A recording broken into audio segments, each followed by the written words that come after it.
오늘 함께 읽은 말씀 사무엘상 22장 중심으로 살리는 자와 죽이는 자, 이런 제목으로 하나님 말씀 상고합니다.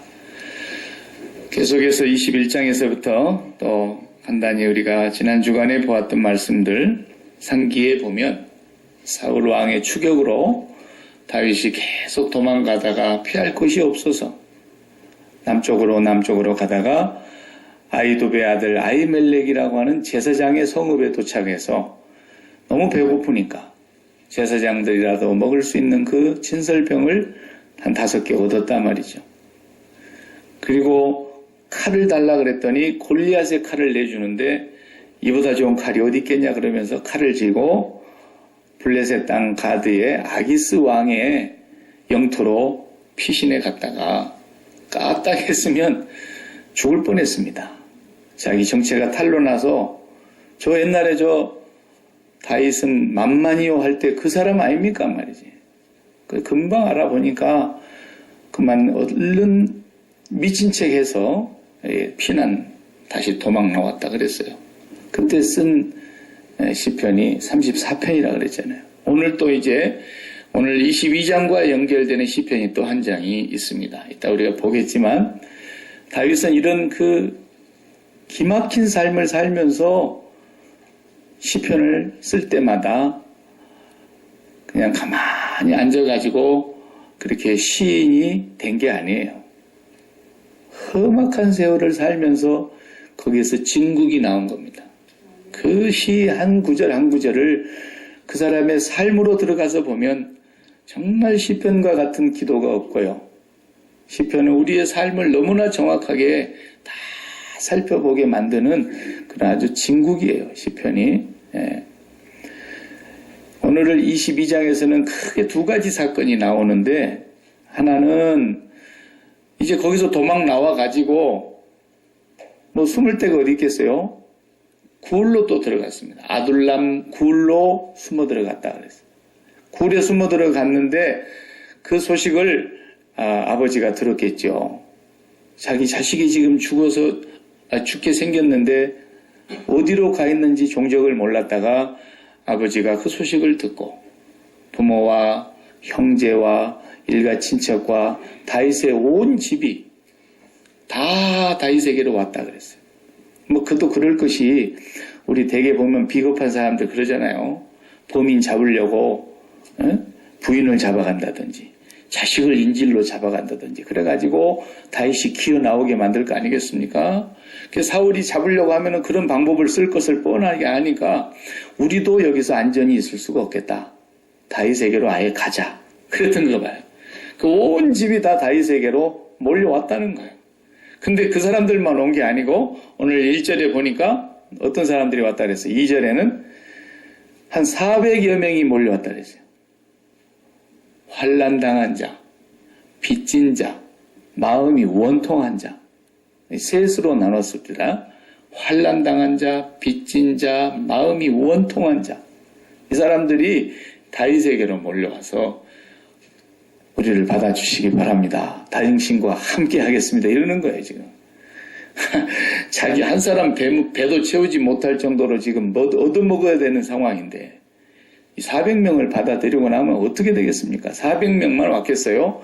부인도 따라왔을 거고, 애들도 따라왔을 텐데, 이거 뭐 1000명 넘는 숫자가 어디로 도망 다니겠습니까? 근데 이게 신기한 일이에요. 네, 저를 보고, 아무것도 먹을 것도 없고 어떻게 할 것이 없는 사람인데 1000명이 와가지고 저를 책임져 주십시오. 그러면 어떡하겠어요? 나중에 왕 되면 봅시다. 사업해갖고 성공해가지고 돈도 좀 있으면 그때 봅시다. 그래야 되는데 다윗이 다 받아줍니다. 이 사람들은. 그래가지고 함께 생사고락을 같이 하는데 이 사람들과 다윗의 왕조가 굴에서 시작이 되는 거예요. 굴에서. 굉장히 이게 복음적인 내용인데 성경 공부 시간이 아니라서 이걸 다 일일이 설명할 수가 없어요. 초대교회도 굴에서 시작했어요. 여러분 아시죠? 300년이 넘도록 굴 속에서 예수를 믿었어요.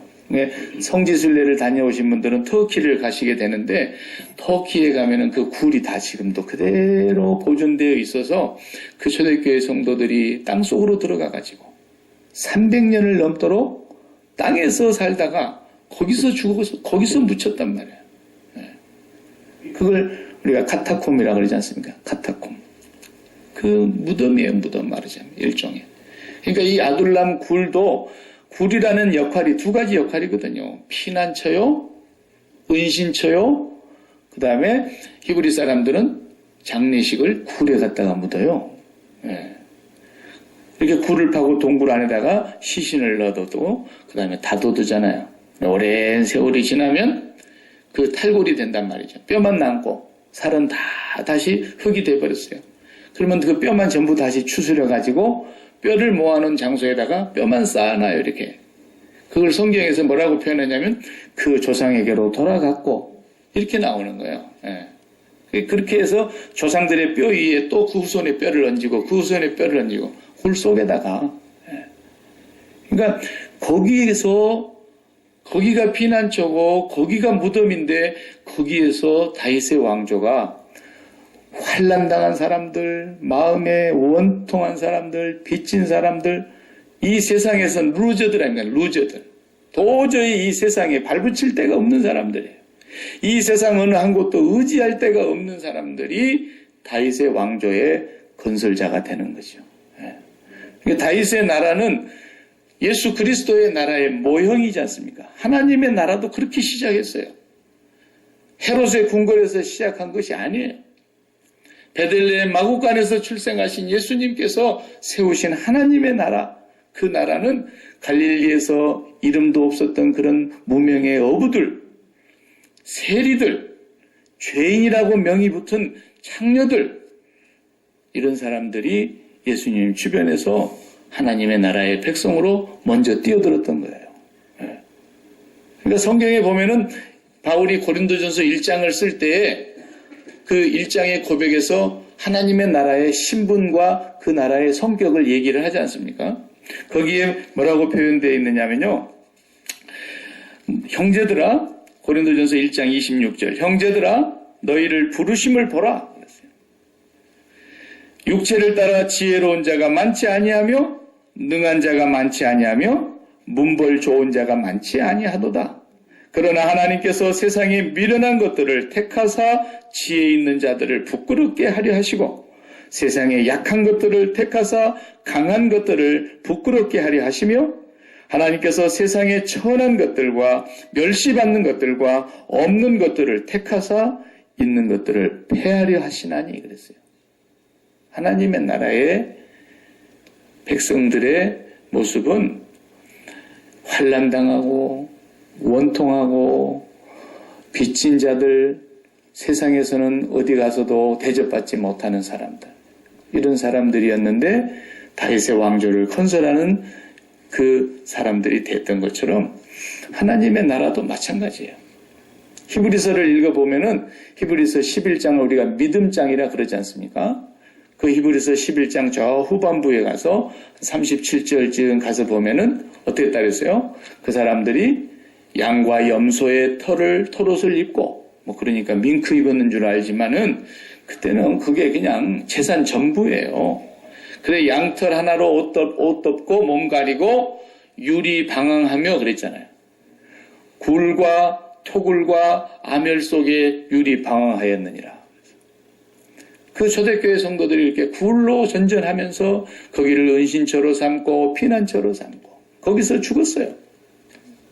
세상에 나오지를 못했어요. 그러나 성경은 그 사람들을 일컬어 이들은 세상이 감당치 못하였느니라 그랬어요. 하나님의 나라는 그렇게 정말 보잘것없는 것 같은 곳에서 시작이 되는 겁니다. 그래서 이 세상에 마음 둔 사람들은 하나님의 나라에 들어올 자격이 없는 거예요. 세상에 마음을 붙이고 세상에 뭔가 의지할 것이 있고 이 세상에 내 마음에 소망 둘 것이 있다고 생각하는 사람들은 아직 하나님 나라에 못 들어온 겁니다. 이 세상에 소망이 더 이상 없다.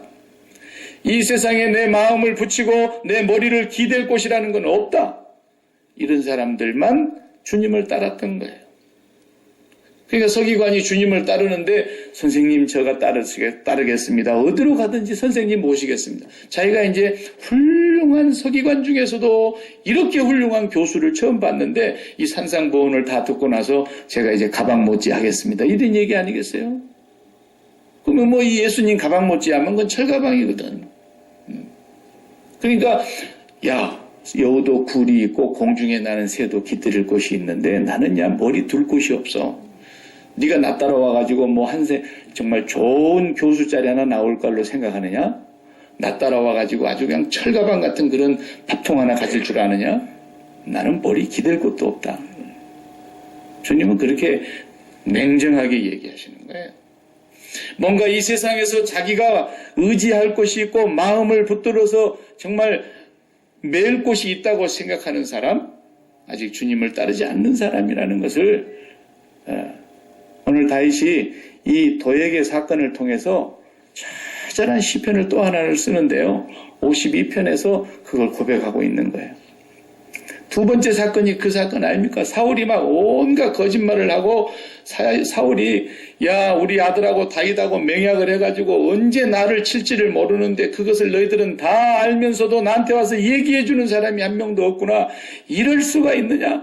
너희가 다윗이 왕이 되면 너희들한테 뭐 직업 하나라도 변변한 거 줄 줄 아느냐? 너희들에게 포도원을 줄 것 같으냐? 그러면서 사울이 막 소리를 질러대는데요. 거기에 누가 등장합니까? 도액이라는 사람이 나타나지 않습니까?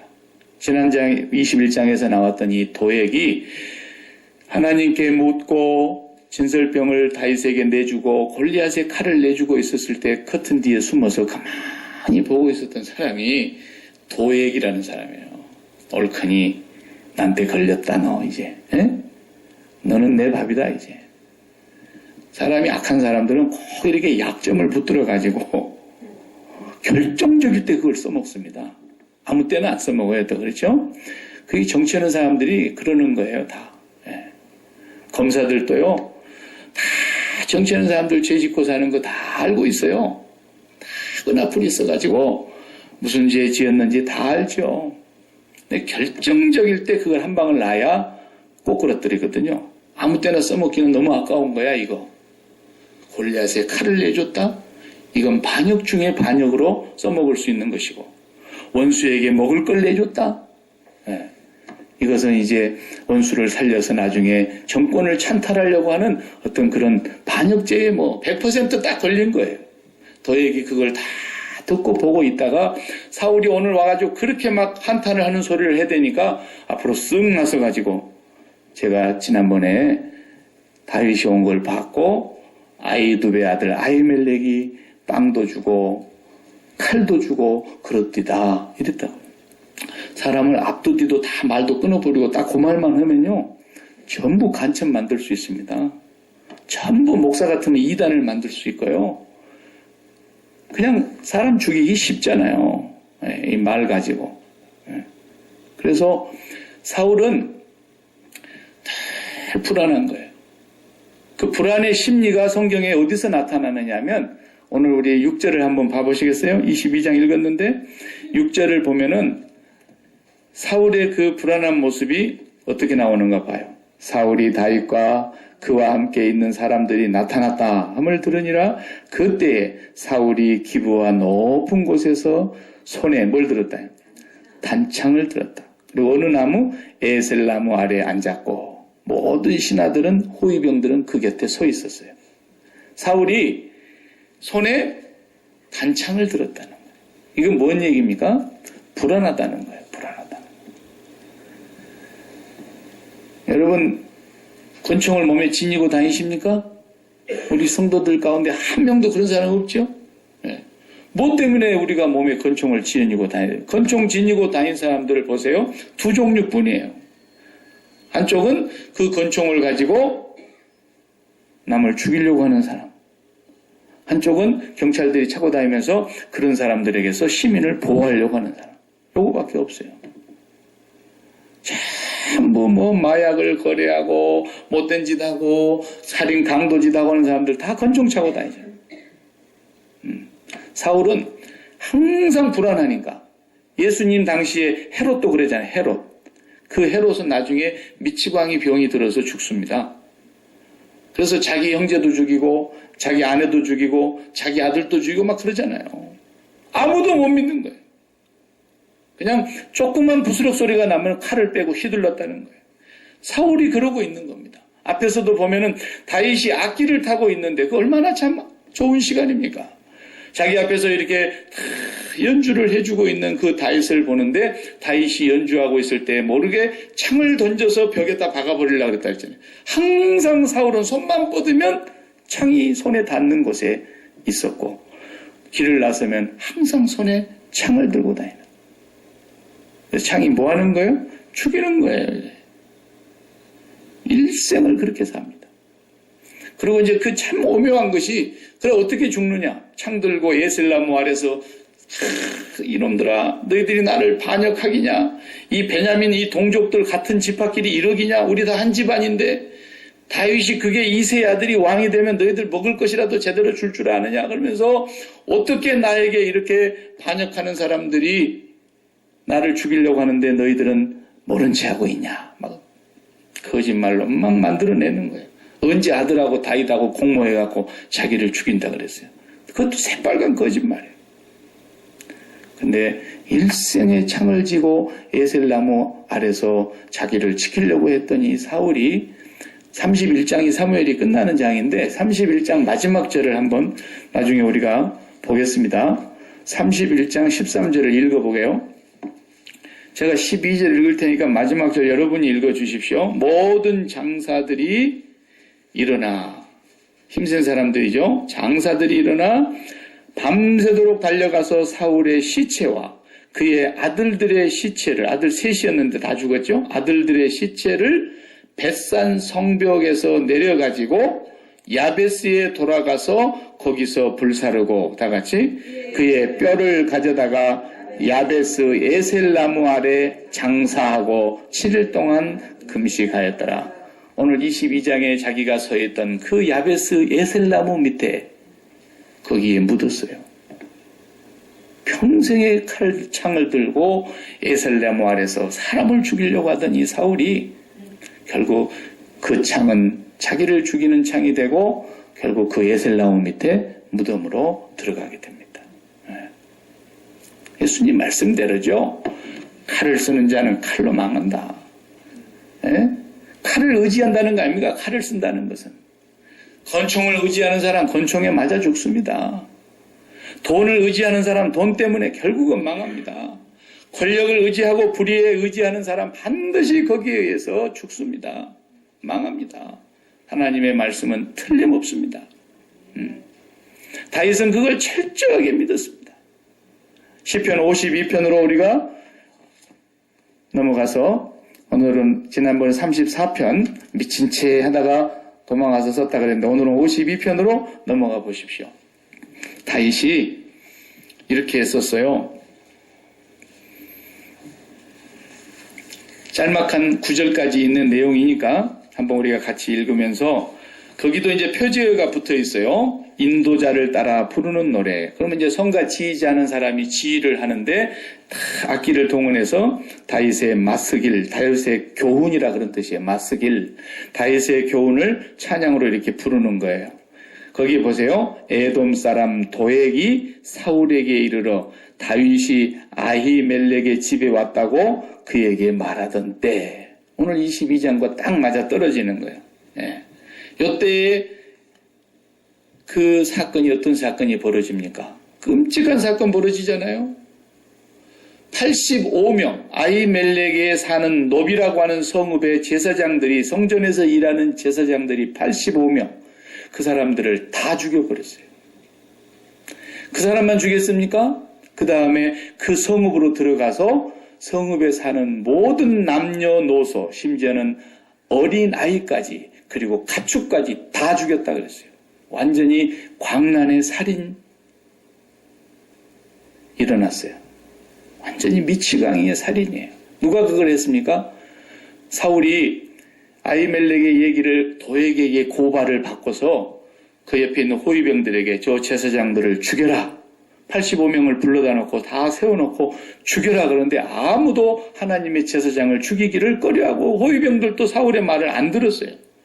그러니까 도액을 불러다가 네가 죽여라. 그러니까 도액이 그냥 신이 나가지고 다 85명을 죽이는, 여러분 끔찍한 일입니다. 이거예요. 요즘 또 사람이 많이 죽으니까 85명이 죽었다 해도 그냥 눈 하나 깜짝 안 해요.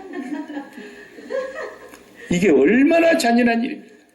85명의 제사장을 다 죽여버리는데 동네에 들어가서 성읍을 몰살을 시키는 거예요. 어린 애기들까지 다 죽이는 거예요. 생각해 보세요. 이제 갓 태어난 애들도 있었을 것이고 2살 배기, 1살 배기 뭐 이런 애들 전부 다 칼로 치는 거예요. 누가? 도액이. 기가 막힌 사람이에요, 이 사람. 그때 한 사람 살아갖고 갔어요. 누구냐? 이 아히멜렉 제사장의 아들 아비아달. 나중에 다윗이 왕이 되고 다윗의 왕국의 대제사장으로 일을 하게 되죠. 이 아들 하나가 간신히 도망을 해서 다윗의 굴로 가가지고 자기 사정을 얘기하니까, 그래, 내가 그날 빵을 받고 칼을 가지던 그날 도액이 거기 있는 걸 봤는데 그놈이 그럴 줄 알았다, 내가 그랬어요. 그러면서 오늘 다윗이 말해요. 우리 안 읽은 후반부 22장에 보면 나와 함께 있어라. 네 생명을 찾는 자가 나의 생명도 찾는데 나와 함께 있으면 너는 안전할 것이다. 그래가지고 끝까지 아비아달을 다윗이 보호하지 않습니까? 근데 오늘 52편에 그 얘기를 듣고 다윗이 이 시편을 쓴 것을 보세요. 포악한 자여, 네가 어찌하여 악한 계획을 스스로 자랑하는가? 네가 아무리 악한 계획으로 해봐라 하나님의 인자하심은 항상 있도다. 하나님의 인자하심은 영원히 있도다. 그런데요. 2절을 다 같이 읽어봐요. 네 혀가 심한 악을 꾀하여 날카로운 삭도같이 간사를 행하는도다. 예. 그 혀를 뭘로 비유했습니까? 날카로운 칼로 비유하고 있지 않습니까? 칼을 쥐고 사람을 죽이는 사람이에요. 네가 선보다 악을 사랑하여 의를 말함보다 거짓을 사랑하는도다. 4절 다 같이 간사한 혀여 너는 남을 해치는 모든 말을 좋아하는도다. 여기 말을, 혀를 전부 다 사람 죽이는 것으로 비유하고 있지 않습니까?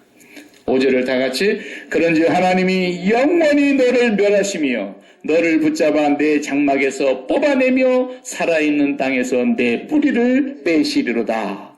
이렇게 하니까 악기를 동원해서 쫙 찬양하는 거예요.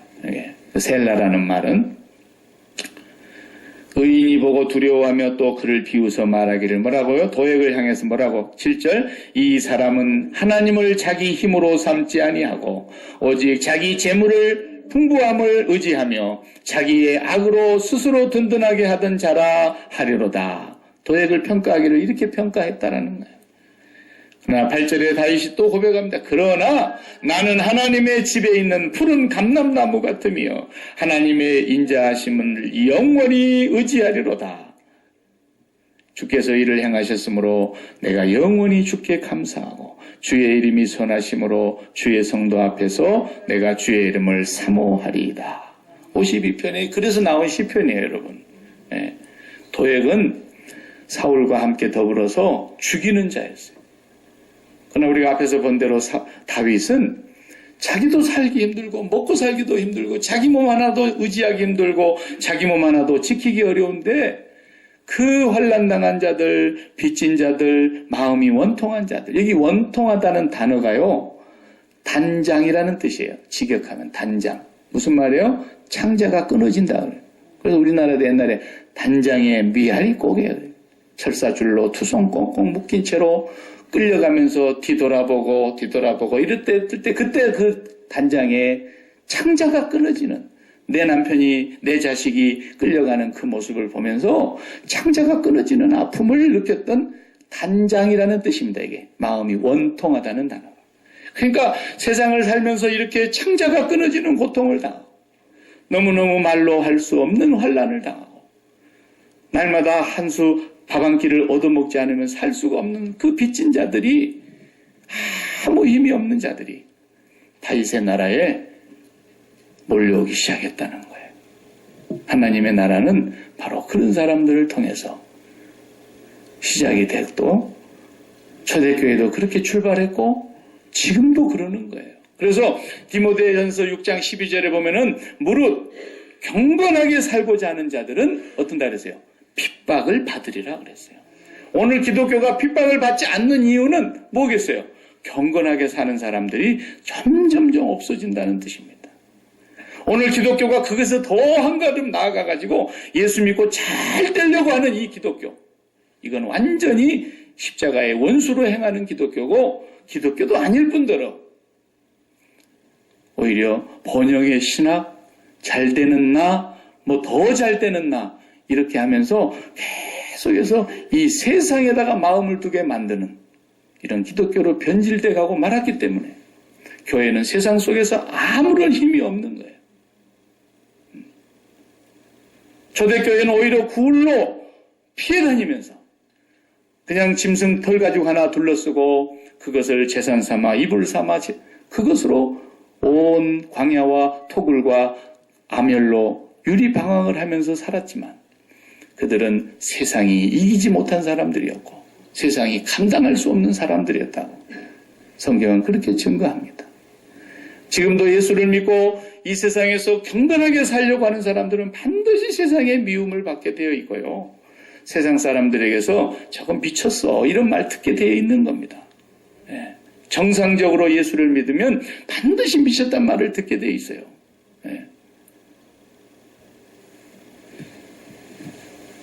다윗의 나라는 나중에 하나님의 나라의 모형으로 이제 소개가 되어가고 있기 때문에 이 하나님의 나라는 바로 예수 그리스도께서 그래서 살리는 나라였다. 그래서 예수님 뭐라고 그랬어요? 요한복음 10장 10절에서 도적이 오는 것은 죽이고 빼앗고 도적질하려고 오는 것이지만 죽이려고 오는 것이지만 사단의 나라는 이 세상의 나라는 죽이는 거예요. 내가 올라가기 위해서 상대방을 누르고 죽이는 거예요. 내가 성공하기 위해서 상대방의 사업을 망하게 하는 거예요. 내가 1등하기 위해서 다른 사람을 내가 꼭 밀어내는 거예요. 세상 나라는 어쩔 수 없어요. 그렇게 사는 거예요. 그러나 내가 온 것은 양으로 생명을 얻게 하고 더 풍성히 얻고자 함이라. 우리가 이 세상을 살면서 가장 하나님과 가까운 하나님의 나라 백성을 어떻게 사는 거냐? 살리는 겁니다. 어떤 경우에도 살리는 겁니다. UGM에 가서도 저 사람들 우리가 보면은 아이고 소망이 없어. 언제까지 저 사람들 밥을 먹여야 되겠냐. 저 사람들이 무슨 이 미국 땅에 유익한 것이 있겠느냐. 그런 사람들 거기 많이 있잖아요. 그래도 우리는 그 사람들을 살려야 합니다.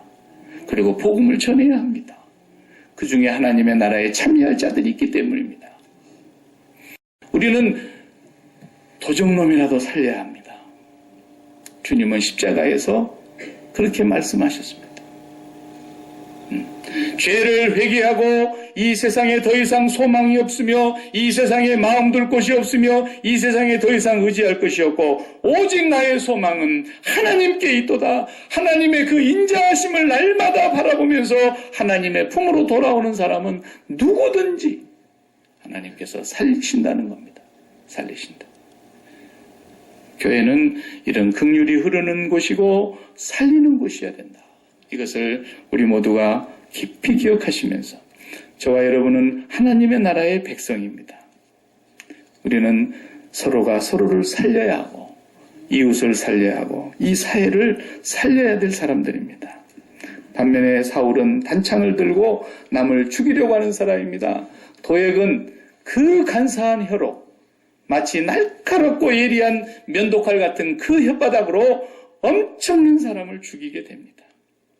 성경은 보면요. 제일 무서운 칼이 뭘로 나오냐면 골리앗의 칼이 아니라 이 혓바닥이라는 거예요. 성경에서는 혓바닥을 찬양하는 것은 없어요. 이 혓바닥을 높이는 곳이 없어요. 성경은. 성경은 잠언의 그 지혜로운 말씀들을 다 보아도 전부 입술과 그 혓바닥을 높이고 찬양하는 글이 없어요. 제가 대충 몇 곳만 읽어볼게요. 로마서 3장 13절 그 혀로는 속임을 일삼으며 그 입술에는 독사의 독이 있고 14절에 그 입에는 저주와 악독이 가득한지라. 도대체 입하고 이 혓바닥은 찬양을 안 해. 성경에서. 그 다음에 베드로전서 3장 10절에 사도 베드로께서도 이렇게 말씀하시네요. 생명을 사랑하고 좋은 날 보기를 원하는 자들은 혀를 금하여 악한 말을 그치며 그 입술로 거짓을 말하지 말라. 그랬어요.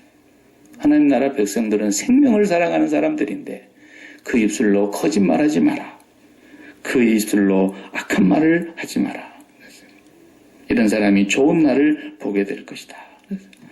야고보 사도의 글은 우리가 너무 잘 알지 않습니까? 야고보서 3장 6절에 보면 혀는 불이요 불의의 세계라. 파이어이면서 악의 세계라는 거예요. 지체 중에 온몸을 더럽히고 생의 삶의 수레바퀴를 다 불살라버리는 것이 뭐라 했어요? 그 사르는 것이 그 혓바닥인데 지옥불에서 나는 불과 같으니라 그랬어요. 야고보서 3장 8절에 혀는 능히 길들일 사람이 없다. 돌고래도 길들이고 호랭이도 길들이고 코끼리도 길들이고 돼지도 길들이고 천하의 모든 것 사람이 다 길들일 수 있는데 하나는 길들일 수 없나니 혓바닥은 능히 길들일 수 없다. 쉬지 아니하는 악이요 죽이는 독이 가득한 것이라. 이 도액의 혓바닥. 이 도액이 제사장 85명을 죽이고 그 가족 전체를 다 죽이고 세상에 생후 얼마 되지 않는 어린아이 그런 아이들까지 다 죽였다는 것이죠. 도액이 입만 딱 다물었으면 이런 일이 없었을 거예요. 도액 하나의 입술이 이렇게 엄청난 일을 했습니다. 세상에 제일 무서운 칼이 혓바닥입니다. 혓바닥. 오늘 우리 예수 믿는 사람들 우리 모두가 내 혓바닥 때문에 사람 죽이는 일이 해서는 안 되고 내 혓바닥이 사람 살리는 복음을 전하는 혀가 되고 정말 하나님의 나라를 선포하는 하나님의 사랑을 증거하는 하나님의 사람들을 높이는 그런 혀가 됐을기를 간절히 바랍니다. 죽이는 자와 살리는 자. 하나는 세상 나라요, 하나는 하나님의 나라입니다. 하나는 사울의 나라요, 하나는 다윗의 나라입니다. 하나는 사단의 나라요, 하나는 하나님의 나라입니다. 우리 모두가 하나님의 나라에 참여한 자들이라면 우리는 살리는 자가 되어야 하고 오늘도 저와 여러분이 그리스도의 십자가를 통해서 살았던 것처럼 우리도 그리스도의 십자가와 연합하여 죽음으로써 사람을 살리는 그런 교회가 되기를 바랍니다. 기도하십시다.